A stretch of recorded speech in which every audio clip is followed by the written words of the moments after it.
Good evening. Facebook has started to scan the faces of some users to check if they're as old as they claim. But the Albanese government says efforts by social media companies to protect young people don't go far enough, as it pushes ahead with plans to ban users under 16.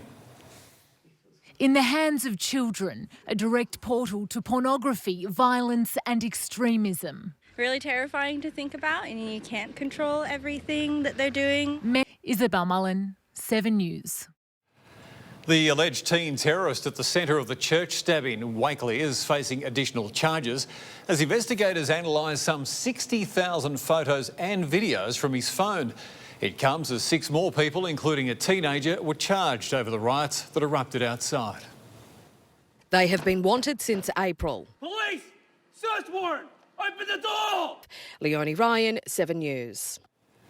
A Riverina police officer has escaped a criminal conviction despite turning a blind eye to a random breath test on a mate's son. Senior Constable Tom Harper pulled the man over near Griffith last year, but turned the breathalyser the other way after realising he was a colleague's son. Harper then allowed the man to drive off. Do you think you got off lightly for what you did? Are you sorry for helping a colleague out? Police are now conducting an internal review. A school that claims to be one of the state's best is under investigation tonight after the principal and her 2 deputies were abruptly removed without explanation. Parents and students have been left distraught and demanding answers. Lindfield Learning Village has made a mission of unconventional education, launched in 2019 as a school of the future. Pope Francis is about to land at the G7 summit, where leaders overnight agreed to sign a 10-year security pact with Ukraine. Ashley Mullaney is in Italy tonight. Ash, President Biden once again in the spotlight. Daniel, global politics are shifting fast and you can be guaranteed next year's group photo will look different. This may very well be Joe Biden's final G7. Allies are closely watching his rematch with Donald Trump. Most American voters are questioning the president's mental capability, and he doesn't do himself any favours with moments like this, seen wandering off from the group and appearing confused. Biden skipped last night's dinner, but Ukraine walked away with the deal they wanted.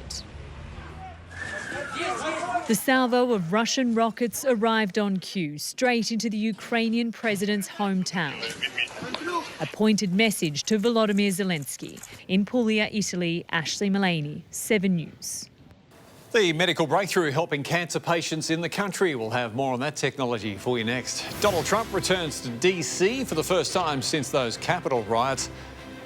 And firefighters rescue a driver trapped in Spanish floodwaters. Donald Trump has made a triumphant return to the US Congress for the first time since his supporters rioted there 3.5 years ago. He was the star of a Republican Party love-in intent on sending a message of unity to US voters. Arriving like a president and welcomed like one, Donald Trump back to the sacred centre of America's democracy. A fleet of Boeing planes has run into problems before they've even been delivered. The manufacturer confirming that fasteners on its 787 Dreamliners, which connect the fuselage to the frame, have been incorrectly installed. Boeing says it's now checking to ensure the under-construction planes meet their delivery standards. The 787 Dreamliner made headlines earlier this year when a whistleblower claimed they were at risk of breaking apart mid-air. Well, firefighters have come to the rescue of a driver trapped in their car as floodwaters raged through parts of Spain. Crews cut open the roof before a helicopter lifted the driver to safety. That just one of among hundreds of emergency call-outs, as an hour's worth of rain was enough to wipe out streets, leaving planes grounded and tourists stranded in holiday hotspots. Now, this is not your average police pursuit. A suspect trying to make his getaway in a kayak. After being, he's tracked there from above. The man made a paddle for it after fleeing from a stolen car. Police even gave him credit for not giving up. When the wanted man, though, made it to dry land, he was quickly taken down by police dogs and arrested. The state's best surgeons could soon be operating on cancer patients in country communities remotely using robots. New technology is making telesurgery possible, and today doctors were given a glimpse of the robotics in real time. As Associate Professor Thanagassalam operated in Sydney today, an auditorium of his peers watched on. We're going to do a live surgery on a patient with prostate cancer. Benji Marshall takes on his critics in a late boost before facing the Titans. We'll have some footy for you next. And Rory McIlroy shares the lead in round 1 of the US Open.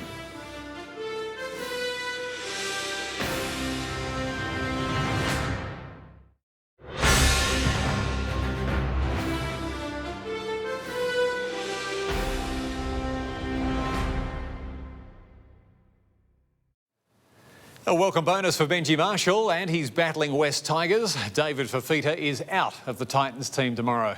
Trying to end a 9-game losing streak, Benji's bristling at critics as teenage star Lockie Galvin has made a show of faith.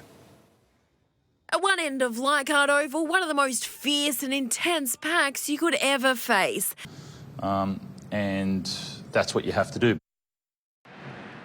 Well, Daniel, this is a huge night for those in state of origin contention for the Blues Game 2. Obviously, Latrell Mitchell, he's been massive over the past few weeks, but this will be a real test.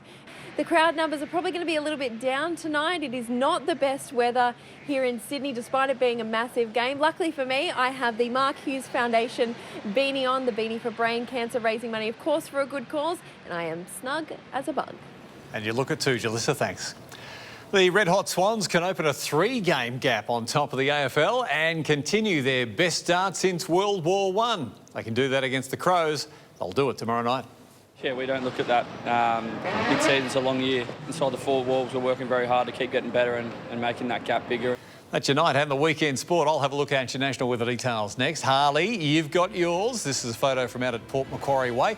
We'd like yours. You snap it, you send it. The photos at 7.com.au. It is easy.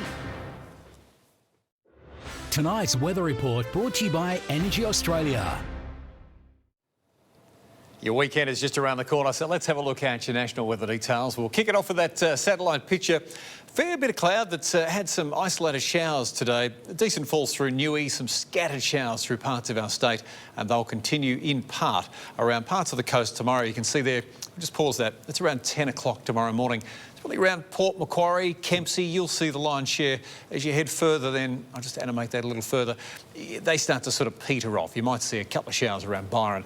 But that's the factor there for Sunday in particular. See all of those arrows? Yeah, they're pulsing up the coast, so really cool air. But what we'll also see in particular on Sunday for the coast is some pretty rough and hazardous sea and surf conditions. Well, 14 degrees for Tamworth tomorrow. Your showers will start to clear. Look how fresh it is in Orange. Robbed. Can't even get to double figures tomorrow, Orange. 9 degrees, 3 is an overnight low.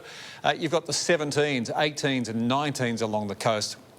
And I think I've got it sussed while the grey nomads go north, because the Gold Coast tomorrow is around 22 and 23 degrees. And that is your news for this Friday, the 14th day of June. Thanks again for your company. I'm Daniel Gibson. Till I see you again, have a safe and happy weekend. Bye for now.